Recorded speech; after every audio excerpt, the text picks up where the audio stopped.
We bring you the latest updates from the Pna Newsroom. To further improve the government's low-cost housing program, President Ferdinand R. Marcos Jr. disclosed his consideration of setting up a 1 billion peso housing assistance fund for beneficiaries.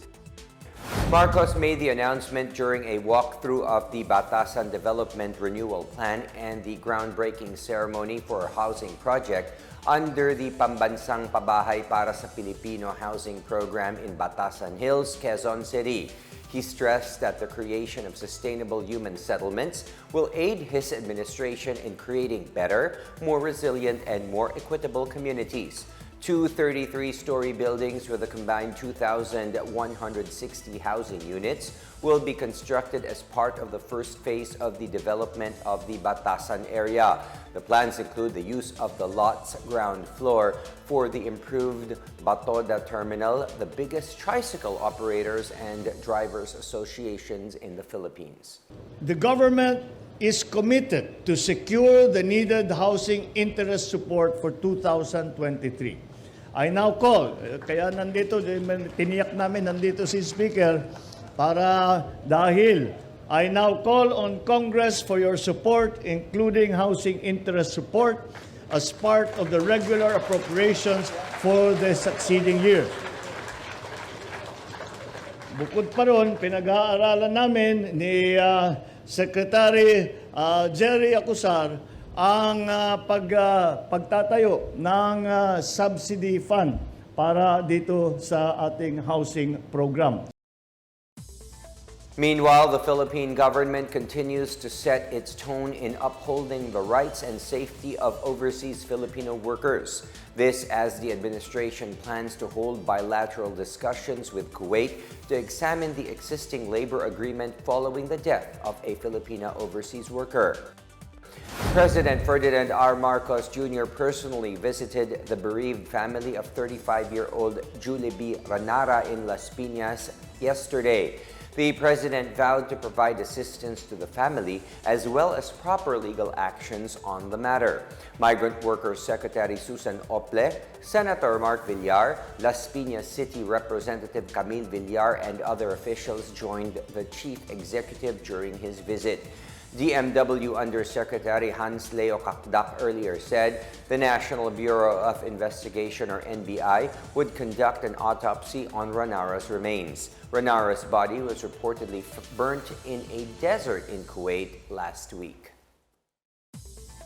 In our news overseas, the White House plans to officially declare the end of the national and public health emergencies on May 11 in relation to the coronavirus disease which struck the world 3 years ago. This means government aid related to the pandemic, such as subsidized COVID medicines and medical insurance, will come to an end after about 60 days. The White House reacted as Republican lawmakers prepared bills that would seek to end the national emergency on March 1 and the public health emergency on April 11.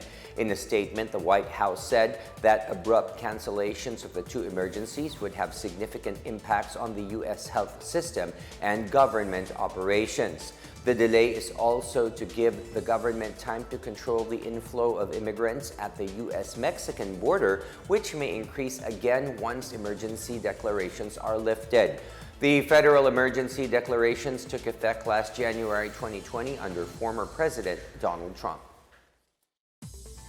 And in sports, the Philippine Army Dragon Warriors dominated the fourth leg of the Philippine Dragon Boat Federation Regatta.